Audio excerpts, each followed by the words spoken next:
Responsibility. It is a great thing. When things happen in your life or when you're struggling with anything or you're having a hard time with anything, yes, okay, we can all kind of go, it's their fault, it's this fault, it's that fault, it's the world's fault, it's life's fault, it's, right, the mailman's fault, it's everybody's fault, it's my parents' fault, it's my sister, brother, cousin's fault. It's easy that way because then that just deflects everything. And I did some of that. And the thing to do is to take responsibility, because then you take control of where your life is going. It's one of those words that people don't want because, it's like being a kid, and I don't want the responsibility of cleaning my room. I don't want the responsibility of cutting the grass. I don't want the responsibility. I don't want it. But again, as time goes by, if you learn, right, if you grow, if you move forward, if you keep doing these types of things, then it is great to take responsibility. When you actually have responsibility for what's going on in your life, now you have control.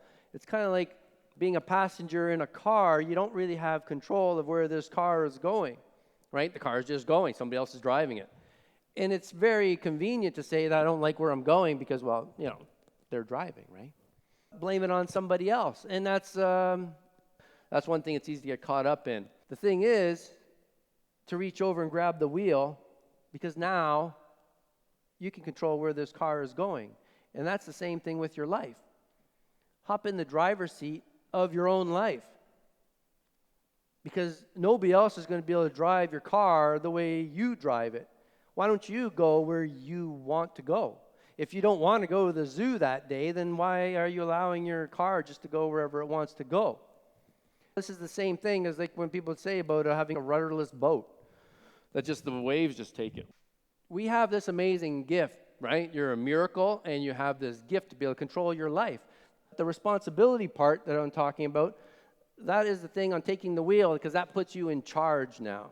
I know it sounds a little bit daunting because now it's like, well, wait a minute, if something happens with the car, I'm the guy at the wheel, right?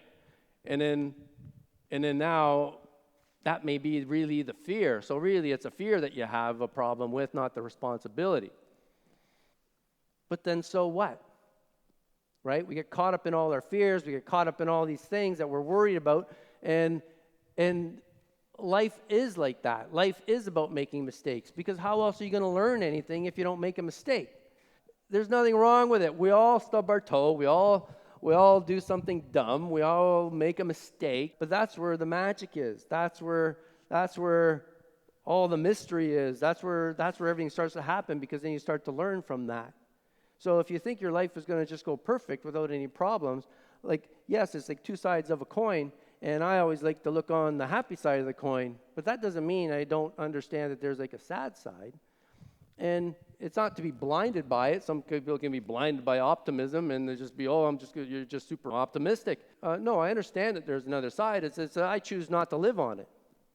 So you pick the side that you want to live on, and you take responsibility on the things that you're doing to get there. That's the thing about driving the car. You get to drive. You're steering your ship. You're steering your life. And how you choose to do that, it makes no difference what somebody else thinks about it. It doesn't matter if they agree with you or disagree with you. It really doesn't matter, because you really should be living your life and enjoying your life and doing what you want to do.